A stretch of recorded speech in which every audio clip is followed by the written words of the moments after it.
जय हिंद साथियों। Uttar Pradesh PET exam के लिए बायोलॉजी प्रैक्टिस सेट में आपका फिर से एक बार स्वागत है। इससे पहले जो है history, geography, polity, economics, physics, chemistry, इन सब का जो है आपको थ्योरी और प्रैक्टिस सेट करा दिया गया है। यदि आपने उसको नहीं देखा है तो भाई देरी किस बात का है, अभी जाएं, वीडियो के नीचे डिस्क्रिप्शन में उसका लिंक है, उसे जरूर देखें।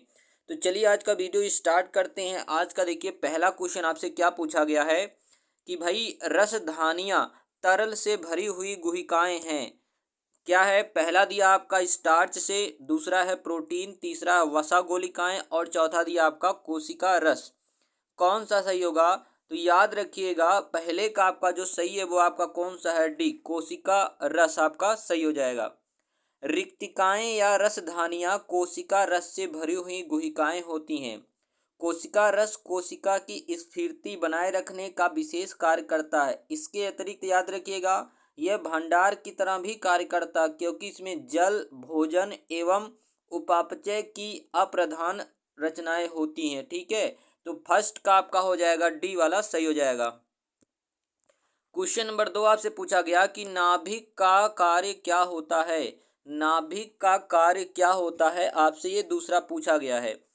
तो पहला क्या दिया गया कि यह केवल कोशिका के विभाजन को नियंत्रित करता है। दूसरा दिया गया है यह केवल कुछ विशिष्ट कार्यों को नियंत्रित करता है। तीसरा दिया गया है यह कोशिकाओं की सभी गतिविधियों को नियंत्रित करता है। और चौथा दिया है यह कोई नियत कार्य नहीं होता, इसका कोई नियत कार्य नहीं होता।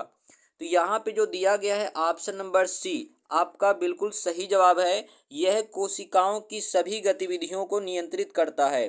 ध्यान देना, कोशिका का नियंत्रक केंद्र नाभिक होता है जो कोशिका की क्रियाओं का निर्देशन करता है। इसके अतिरिक्त नाभिकीय झिल्ली नाभिक के चारों ओर घेरे रखती है तथा कोशिका द्रव्य से अलग करती है। नाभिक में दो प्रमुख अवयव विद्यमान रहते हैं, एक क्रोमोसोम्स हो गया और एक हो गया न्यूक्लियोली हो गया। ठीक है, दो का याद रखिएगा सी। क्वेश्चन नंबर 3 आपसे क्या पूछा गया, ध्यान देना, निम्न में से कौन सा एक दृढ़ निर्जीव मुक्त रूप से पारगम्य तथा मुख्य रूप से सेल्यूलोज से बनी होती है। पहला टोनोप्लास्ट, दूसरा नाभिकीय झिल्ली, तीसरा कोशिका भित्ति, चौथा है जीव द्रव्य कला। तो इसमें से कौन सा आपका सही होगा? तो याद रखिएगा जो आपका दिया ऑप्शन नंबर सी, कोशिका भित्ति आपका सही हो जाएगा। ठीक है, कोशिका भित्ति दृढ़ निर्जीव मुक्त रूप से पारगम्य तथा मुख्यतः सेलुलोज की बनी होती है। यह प्रायः पादप कोशिकाओं में पाई जाती है जबकि जंतु कोशिकाओं में अनुपस्थित होती है। 3 का याद रखिएगा सी। क्वेश्चन नंबर 4 आपसे क्या पूछा गया कि हृदय, धमनियां तथा शिराएं एक साथ कार्य करती हैं। यह संगठन किस स्तर का उदाहरण है? तो किस स्तर का है? तो याद रखिएगा यहाँ पे 4 ऑप्शन दिया गया। पहला है ऊतक, दूसरा है आपका अंग प्रणाली और तीसरा दिया कोशिका, चौथा दिया क्या है? अंग। तो ध्यान देना, हृदय, धमनियां और शिराएं एक साथ कार्य करती हैं। यह संगठन जो है एक अंग प्रणाली स्तर का कार्य होता है। किस स्तर का? अंग प्रणाली स्तर का कार्य होता है। चलिए क्वेश्चन नंबर 5 आपसे पूछा गया है कि भाई प्रकेंद्रक है। प्रकेंद्रक क्या है? ए दिया है एक कोशिकीय जीव, बी दिया है एक कठोर और पथरीला फल, सी दिया है इस जीव के कोष में झिल्ली बाधक नाभि की कमी होती है और डी दिया इनमें से कोई नहीं। तो याद रखिएगा 5 का आपका हो जाएगा सी, इस जीव के कोष में, ठीक है, झिल्ली बाधक नाभि की कमी होती है। ध्यान देना, मोनेरा जगत के अंतर्गत प्रोकैरियोटिक जीव जैसे जीवाणु हो गया, साइनोबैक्टीरिया हो गया, ये सभी शामिल होते हैं।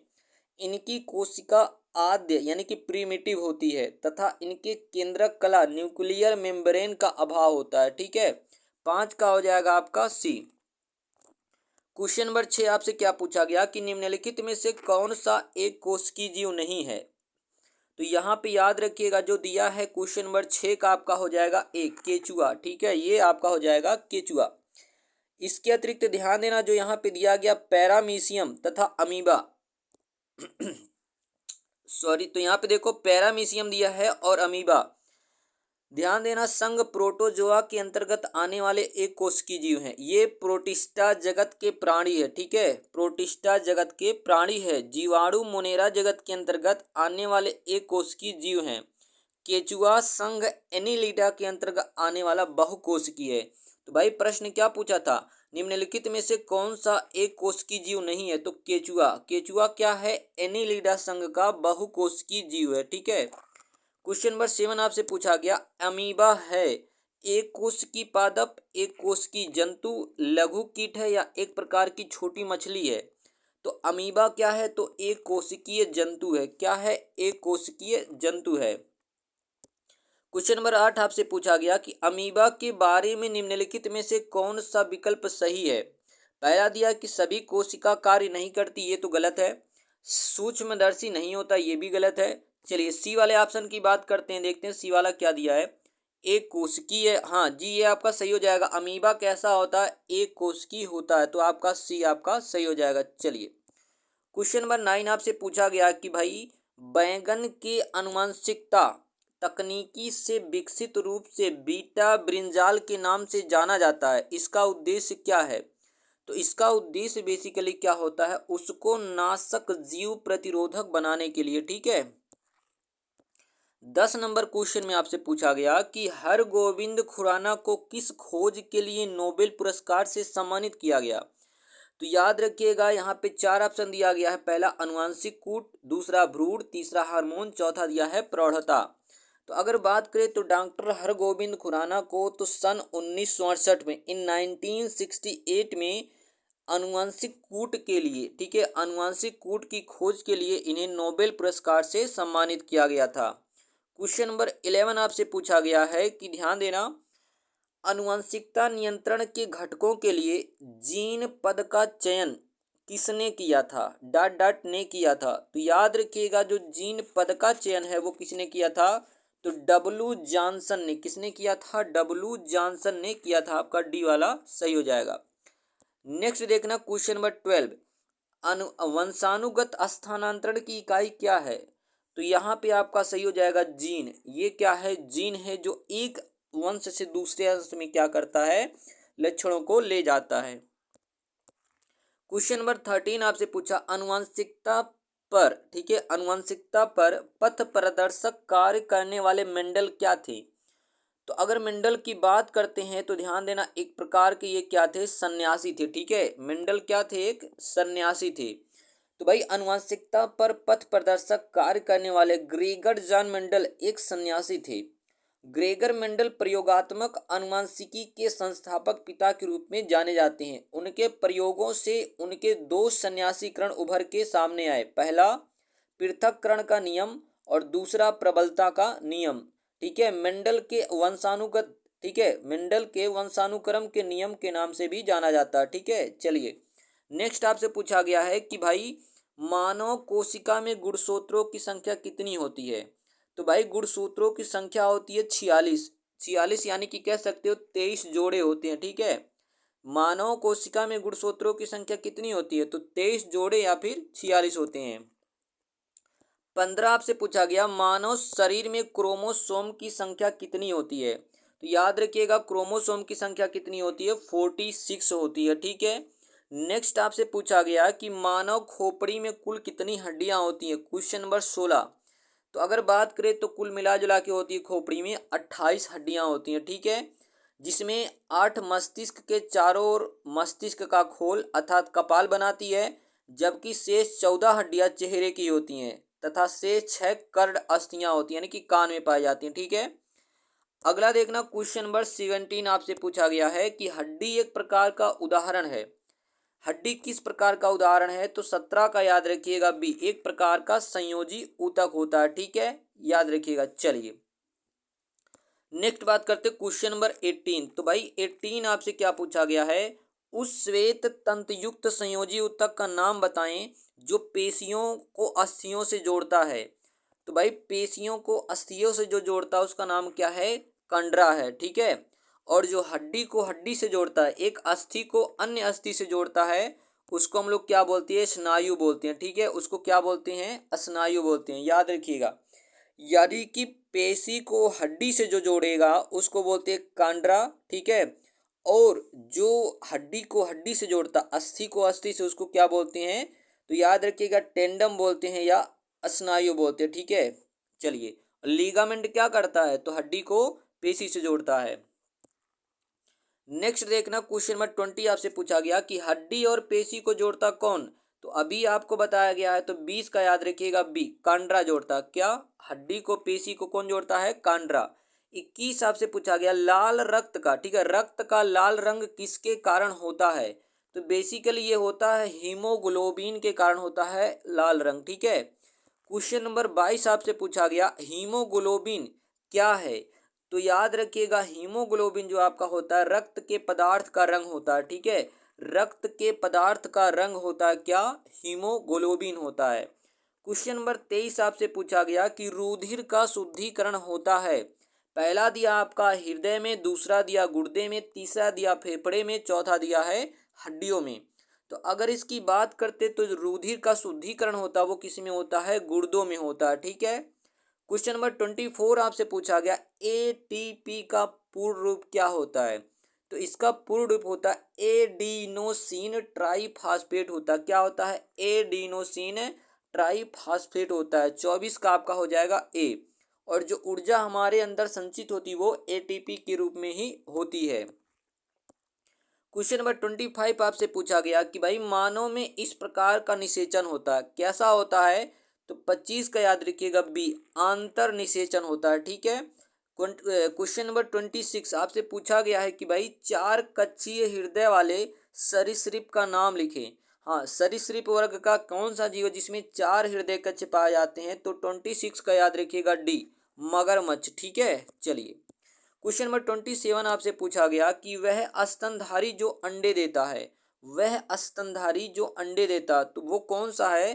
तो डक बिल्ड प्लेटिपस है। कौन सा है? डक बिल्ड प्लेटिपस है, ठीक है। यह एक प्रकार का अंडे देने वाला क्या है? जीव है, ठीक है। चलिए क्वेश्चन नंबर 28 आपसे क्या पूछा गया है कि मानव रक्त में कुदरती उपलब्ध एंटी कोगुलेंट क्या है, ठीक है। मानव रक्त में कुदरती उपलब्ध एंटी कोगुलेंट क्या है। तो 28 का आपका हो जाएगा हिपेरिन, ठीक है। क्या है? हिपेरिन, जो कि रक्त को जमने से रोकता है। 29 में आपसे पूछा गया कि श्वेत रक्त कणिकाओं में सबसे छोटी होती है, कौन सी होती है सबसे छोटी।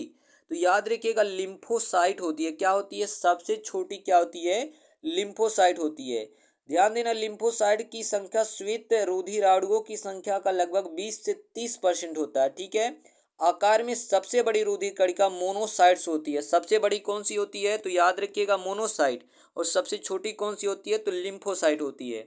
क्वेश्चन नंबर 30 आपसे पूछा गया कैरोटीन, कैरोटीन किसमें पाया जाता है। तो याद रखिएगा गाजर में पाया जाता है, ठीक है। कैरोटीन किसमें पाया जाता है? गाजर में, ठीक है। कैरोट, कैरोट मतलब गाजर, और कैरोटीन किसमें पाया जाता है? गाजर में। क्वेश्चन नंबर 31 आपसे क्या पूछा गया, ध्यान दीजिएगा। भोजन में ताजे फल, भोजन में ताजे फल और सब्जी के नियमित सेवन की सलाह दी गई है क्योंकि वे एंटीऑक्सीडेंट का अच्छा स्रोत है। स्वास्थ्य और लंबी आयु को बनाए रखने के लिए एंटीऑक्सीडेंट मनुष्य को कैसे मदद करता है, मनुष्य को कैसे मदद करता है। तो यहाँ पे जो दिया डी, मनुष्य में, ठीक है, शरीर में उपापचय के समय उत्पन्न मुक्त मूलक को निष्प्रभावित करता है, ठीक है। इस प्रकार से क्या करता है? लंबी आयु और स्वास्थ्य बनाए रखने के लिए हेल्पफुल होता है। क्वेश्चन नंबर 32 में आपसे पूछा गया कि भोजन, भोजन में शरीर को ऊर्जा प्रदान करने वाला अवयव क्या है। तो जो शरीर को ऊर्जा प्रदान करता है वो कौन सा होता है? कार्बोहाइड्रेट होता है। क्या होता है? कार्बोहाइड्रेट होता है। 33 आपसे पूछा गया इनमें अधिकतम ऊर्जा किसमें है।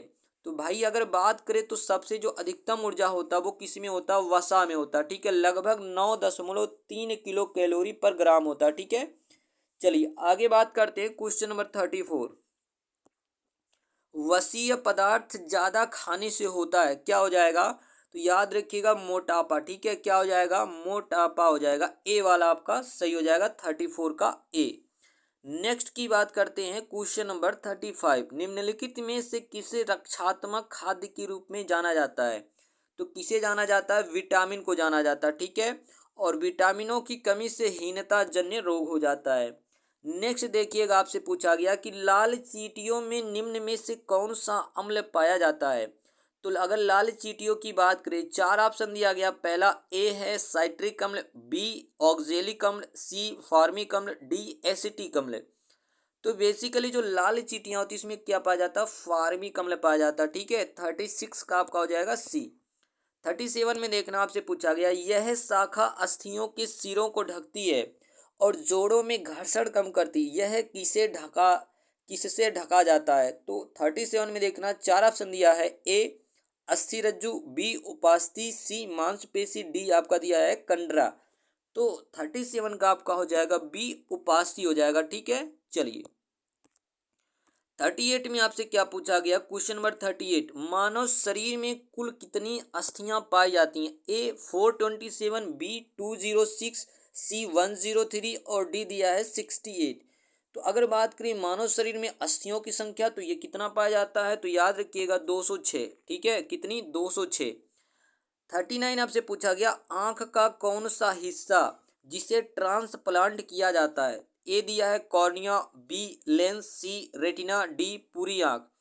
तो नेत्र दान में जो है कॉर्निया का दान किया जाता है। किसका, कॉर्निया का दान किया जाता है। 39 का आपका हो जाएगा ए। चलिए क्वेश्चन नंबर 40 आपसे पूछा गया कि भाई निम्नलिखित में से किसकी कमी के कारण थकान आती है। A biotin, C calcium, D sodium और इसमें क्या दिया है डी वाला, इनमें से कोई नहीं। तो 40 का आपका हो जाएगा डी। ठीक है, सॉरी ए हो जाएगा, बायोटीन हो जाएगा। ठीक है, चलिए सॉरी यहाँ पे होगा आपका डी, इनमें से कोई नहीं। ठीक है, 40 का हो जाएगा डी। थकान मुख्यतः आयरन, मैग्नीशियम, पोटेशियम, विटामिन की कमी के कारण होता है। ठीक है, इनमें से कोई नहीं हो जाएगा। क्वेश्चन नंबर 41 आपसे पूछा गया कि भाई कोई व्यक्ति भोजन को निगलने के बाद उसे निम्न के कारण नहीं रोक सकता। पहला दिया ए आंत की अनैच्छिक प्रकृति, बी श्लेष्म आस्तर, डी जो सी दिया लार श्रावण और तीसरा दिया है डी वाला आंत की ऐच्छिक प्रकृति। तो 41 का जो आपका हो जाएगा ए आंत की अनैच्छिक प्रकृति के कारण। ठीक है, नेक्स्ट देखना क्वेश्चन नंबर 42, ऐसा यौगिक जो आमाशय की दीवारों पर शीघ्रता से अवशोषित कर लिया जाता है। ए वसा, बी प्रोटीन, सी शर्करा, डी एल्कोहल। तो 42 का आपका कौन सा होगा, डी एल्कोहल हो जाएगा। ठीक है, 43 आपसे पूछा गया कि भाई निम्नलिखित में से कौन सा हार्मोन्स रक्त एवं अस्थियों में कैल्शियम एवं फास्फेट के स्तरों को नियंत्रित करता है। ए ग्लूकागोन, बी पैराथार्मोन, सी कॉर्टिसोल, डी एल्डोस्टेरोन। तो 43 का आपका हो जाएगा बी, क्या हो जाएगा, पैराथार्मोन हो जाएगा। क्या हो जाएगा, पैराथार्मोन हो जाएगा। चलिए 44 में आपसे पूछा गया निम्न में से कौन सा हार्मोन आपातकाल का हार्मोन्स है। आपातकाल का, ए थायरॉक्सिन, बी एड्रीनलिन, सी एस्ट्रोजन, डी इनमें से कोई नहीं। तो 44 का आपका हो जाएगा इमरजेंसी हार्मोन्स, तो उसको बोलते हैं एड्रेनलिन को बोलते हैं। ठीक है, 45 आपसे पूछा गया मानव शरीर संरचना में कौन सी दूसरी सबसे बड़ी ग्रंथि होती है। तो ये होता है पैनक्रियाज, ये आपका होता है अग्न्याशय। ठीक है, पैनक्रियाज या इसी को अग्न्याशय बोलते हैं। और सबसे बड़ी क्या होता है, तो लीवर यकृत होता है।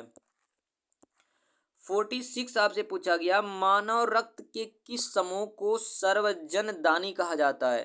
तो सर्व रक्त दाता किसे कहा जाता है, तो ए आपका हो जाएगा सी वाला। ठीक है, ओ सर्व रक्त दाता होता है। जबकि क्या होता है, आगे देखना यहाँ पे दिया है क्वेश्चन नंबर 47, रक्त वर्ग हर रक्त वाले मनुष्य को रक्त दिया जा सकता है, कौन सा है। तो याद रखिएगा सर्व रक्त दाता तो ओ होता है, और कौन सा जो सबको दिया जा सकता है, तो 47 का आपका हो जाएगा बी।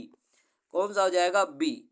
अगला देखना आपसे पूछा गया क्वेश्चन नंबर 48, सार्वभौमिक प्राप्तकर्ता रक्त समूह कौन सा है, यानी कि सर्व रक्त ग्राही कौन सा है। तो भाई ए बी को हम लोग क्या कहते हैं, सर्व रक्त ग्राही कहते हैं। क्वेश्चन नंबर 49 आपसे पूछा गया निम्नलिखित में से रक्त समूहों में से कौन सर्व रक्त ग्राही है। तो भाई ए बी। ठीक है, ए बी को क्या कहते हैं, सर्व रक्त ग्राही कहते हैं। चलिए क्वेश्चन नंबर 50 की बात कर लेते हैं। तो यहाँ पे क्वेश्चन नंबर 50 दिया गया किस रक्त समूह को व्यापक प्राप्तकर्ता कहते हैं, यानी कि सर्व रक्त ग्राही किसे कहा जाता है। तो यहाँ पे भी वही सेम क्वेश्चन, ए बी रक्त समूह को सर्व रक्त ग्राही कहा जाता है। 51 में आपसे पूछा गया मानव हृदय में कक्षों की संख्या कितनी होती, तो ये 4 होती है। ठीक है, दाया अलिंद, बाया अलिंद, दाया निलय और बाया निलय। ठीक है, नेक्स्ट देखना क्वेश्चन नंबर 52।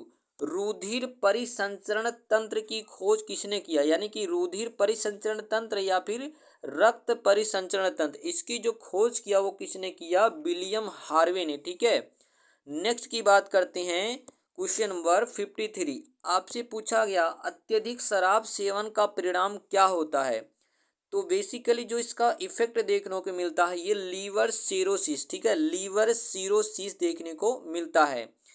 क्वेश्चन नंबर 54 आपसे पूछा गया गुर्दा पथरी का पता लगाने के लिए किस प्रतिबिंबी यंत्र का प्रयोग किया जाता है, तो 54 का आपका हो जाएगा सी, अल्ट्रासाउंड प्रतिबिंबी। ठीक है, क्या है, अल्ट्रासाउंड प्रतिबिंबी है।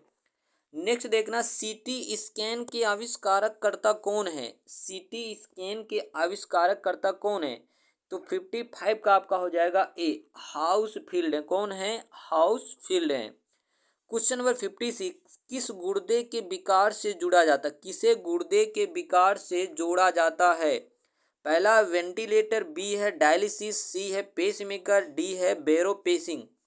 तो 56 का आपका हो जाएगा डायलिसिस। ठीक है, क्या हो जाएगा यहाँ पे आपका बी वाला सही हो जाएगा, डायलिसिस हो जाएगा। ठीक है, चलिए क्वेश्चन नंबर 57 में आपसे पूछा गया औसतन एक मानव शरीर में रक्त का भार शरीर की तुलना में कितना होता है, तो ये लगभग होता है 7 से 8% होता है। कितना होता है, 7 से 8%, यानी कि लगभग 5 से 6 लीटर आएगा। क्वेश्चन नंबर 58 नवजात शिशु निम्न कारण से अपना भार 2 माह में 2 गुना कर लेता, किसके कारण कर लेता है, तो 59 का आपका हो जाएगा यहाँ पे बी, शरीर की कोशिकाओं की संख्या में वृद्धि के कारण।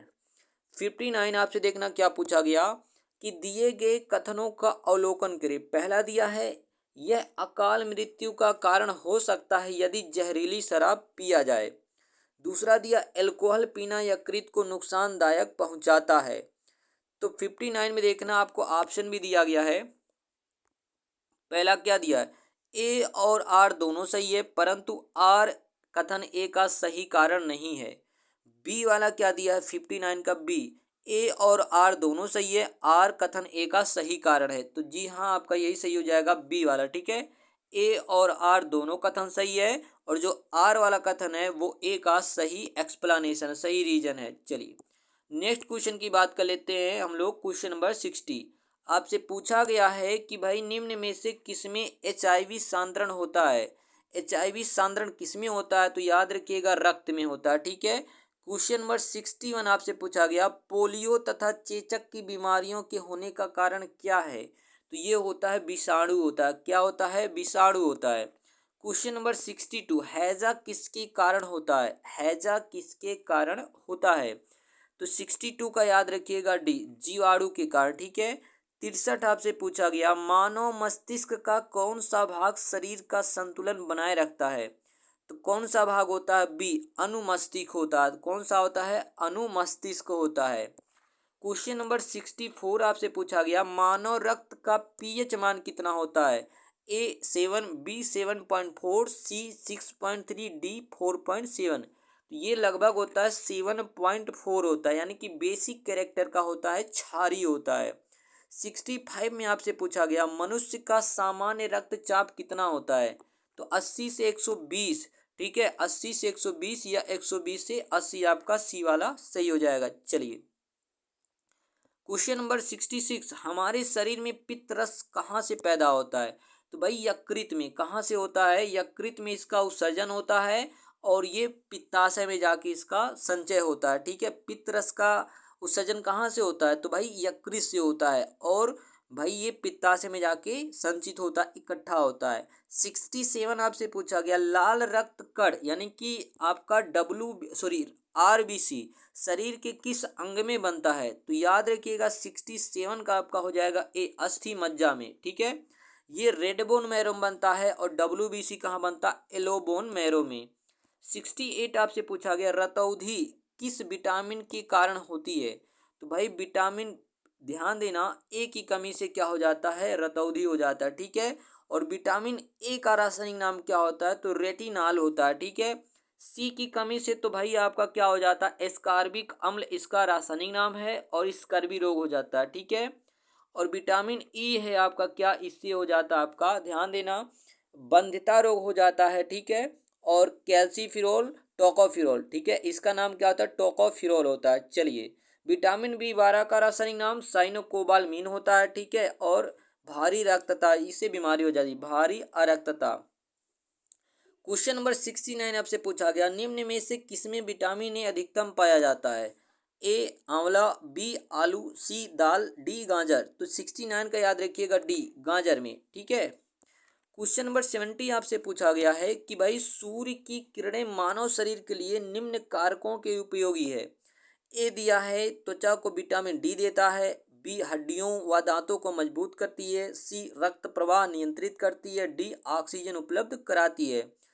तो याद रखिएगा यहाँ पे जो आपका सही होगा वो आपका है, ध्यान देना, ऑप्शन नंबर ए और बी दोनों सही है। ठीक है, ए बी दोनों सही है। ठीक है, यहाँ पे जो दिया है आपका सही है। ठीक है, चलिए, क्वेश्चन नंबर 71 आपसे पूछा गया, किस विटामिन की कमी से बच्चों में सूखा रोग हो जाता है। ठीक है, तो विटामिन डी। ठीक है, विटामिन डी की कमी से क्या हो जाता है, रिकेट्स रोग, इसी को सूखा रोग भी कहते हैं। ठीक है, इसके अलावा विटामिन सी की कमी से स्कर्वी, विटामिन ए की कमी से आपका हो जाएगा रतौंधी, विटामिन बी की कमी से क्या हो जाता है, बेरी बेरी रोग हो जाता है। चलिए, क्वेश्चन नंबर बात करते हैं हम लोग, क्वेश्चन नंबर 72, विटामिन जो रक्त का थक्का बनाने में मदद करता है, तो ये है विटामिन के। कौन सा है, विटामिन के, जिसको बोलते हैं, ध्यान देना, फिलोक्विनोन इसका रासायनिक नाम होता है। ठीक है, चलिए, विटामिन सी की बात करते हैं तो भाई इसका रासायनिक नाम होता है क्या, तो एस्कॉर्बिक एसिड, स्कर्वी रोग होता है। विटामिन डी का क्या होता है, कैल्सीफिरोल,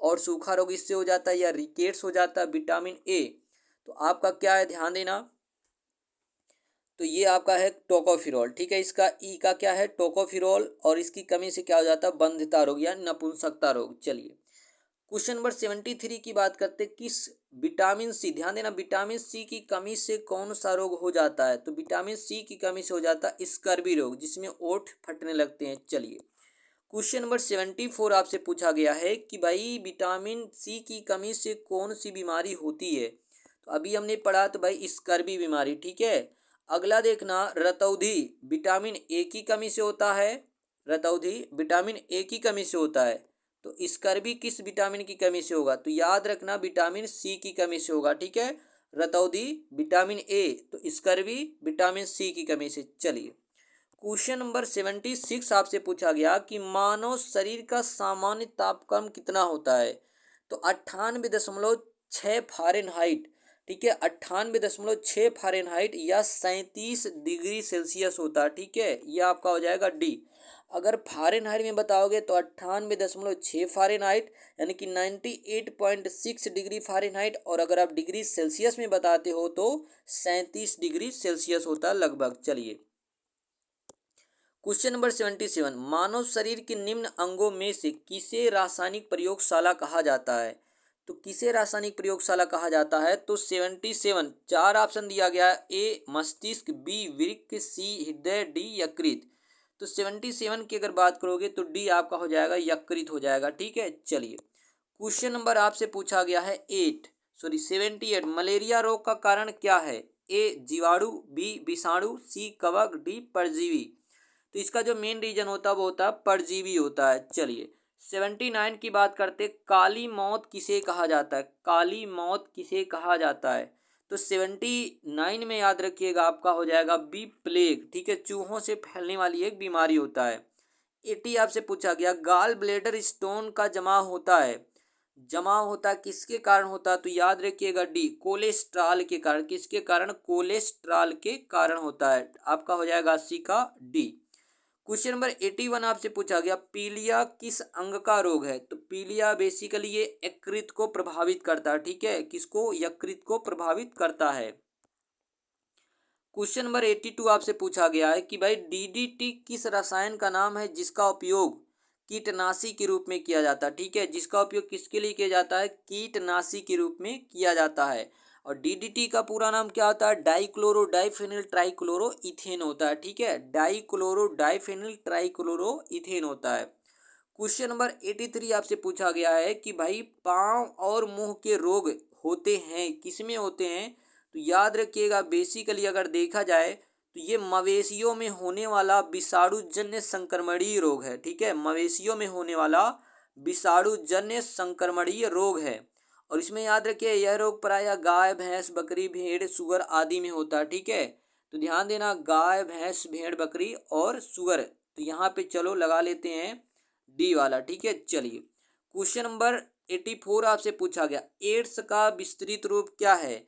तो एक्वायर्ड इम्यूनोडेफिशिएंसी सिंड्रोम होता है। ठीक है, एक्वायर्ड इम्यूनोडेफिशिएंसी सिंड्रोम होता है। ठीक है, और विश्व एड्स दिवस 1 दिसंबर को मनाया जाता है। इसकी जांच के लिए एलिसा परीक्षण किया जाता है। और इसमें वायरस कौन सा होता है? तो HIV वायरस होता है, ह्यूमन इम्यूनो वायरस होता है। ठीक है, 84 का आपका हो जाएगा कौन सा, सी वाला सही हो जाएगा। क्वेश्चन नंबर 85 आपसे पूछा गया, एड्स के द्वारा संचरित नहीं हो सकता। एड्स किसके द्वारा संचरित नहीं हो सकता, यानी कि नहीं फैल सकता?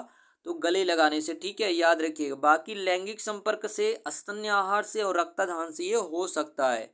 क्वेश्चन नंबर 86 देखना, वायरल संक्रमण से उत्पन्न होने वाली बीमारी का नाम क्या है? वायरल संक्रमण से, तो 86 का याद रखिएगा सर्दी और जुकाम है। ठीक है, नेक्स्ट देखना क्वेश्चन नंबर 87, विटामिन B1 किस बीमारी की, ठीक है, विटामिन B1 की कमी से बीमारी कौन सी होती है? तो विटामिन B1 की कमी से क्या होता है? तो बेरी बेरी होता है। ठीक है, रतौंधी तो विटामिन A की कमी से होता है, सूखा रोग विटामिन D की कमी से होता है। क्वेश्चन नंबर 88 देखिएगा, निम्न में से कौन सा रोग आयोडीन की कमी से होता है? तो भाई आयोडीन की कमी से होता है, ध्यान देना, घेघा रोग होता है और इसी को हम लोग गलागंड रोग भी कहते हैं। नेक्स्ट देखना क्वेश्चन नंबर 89, निम्नलिखित में से कौन सा विषाणु कंडमाला रोग के लिए उत्तरदायी है? तो बेसिकली कौन सा होता है? तो याद रखिएगा पैरामायोक्सो विषाणु होता है। कौन सा होता है? पैरामायोक्सो विषाणु होता है। 89 का हो जाएगा सी। क्वेश्चन नंबर 90 आपसे पूछा गया है क्या कि इंसोमनिया किससे संबंधित है? इंसोमनिया किससे संबंधित है? तो बेसिकली ये अनिद्रा से रिलेटेड, किससे? अनिद्रा से। क्वेश्चन नंबर 91, निम्न में से कौन सी एक गंभीर रोगों की अभिलाक्षणिक विशेषता नहीं है? पहला दिया है कुछ समय के लिए कार्य व क्षमता प्रभावित होते हैं। बी दिया उपचार के बाद रोगी पूर्ण रूप से ठीक हो जाता है। सी दिया है वे दीर्घकालिक रोग होते हैं। और डी दिया इनमें वजन की हानि नहीं होती है। तो 91 का याद रखिएगा सी, वे दीर्घकालिक रोग होते हैं। ठीक है, चलिए अगला आपसे पूछा गया है कि महाघातक एड्स के आगमन से हम सामान्यतः एलिसा शब्द सुनते हैं। एलिसा क्या है? तो भैया एड्स परीक्षण है। ये क्या होता है? एड्स परीक्षण होता है एलिसा। और इसका पूरा नाम होता है एंजाइम लिंकेड इम्यूनोसार्बेंट एसी होता है। ठीक है, चलिए क्वेश्चन नंबर 93 आपसे पूछा गया कि भाई निम्न में से कौन सा रोग जीवन शैली रोग की श्रेणी में नहीं आता है? तो याद रखिएगा 93 का सी, मलेरिया। ठीक है, 94 आपसे पूछा गया है कि विकिरणों के हानिकारक प्रभाव से उत्पन्न होता है। तो याद रखिएगा कैंसर रोग होता है। ठीक है, कौन सा होता है? त्वचा कैंसर। जो सूर्य से आने वाली अल्ट्रावायलेट किरणें अगर सीधे पड़े हमारी त्वचा पे तो क्या हो सकता है? त्वचा कैंसर। 95 आपसे पूछा गया, ऑन्कोलॉजी निम्नलिखित में से किसका अध्ययन है? तो भाई कर्क रोग, यानी कि जो कैंसर होता है उसका स्टडी क्या कहलाता है? ऑन्कोलॉजी कहलाता है। 96 देखिएगा आपसे क्या पूछा गया है कि यकृत शोध में आँखों और त्वचा के श्वेत पटल में सामान्यतः कौन सा वर्णक होता है? पहला क्लोरोफिल, दूसरा जेंटोफाइल, तीसरा दिया है कैरोटिनॉप और डी दिया है बिलरुबिन दिया है। तो 96 का याद रखिएगा डी, बिलरुबिन होता है। 97 आपसे पूछा गया कि अल्जाइमर रोग निम्न में से मानव शरीर का कौन सा अंग प्रभावित होता है? तो ये एक मस्तिष्क होता है। ठीक है, क्या होता है? मस्तिष्क में ये प्रभाव डालता है।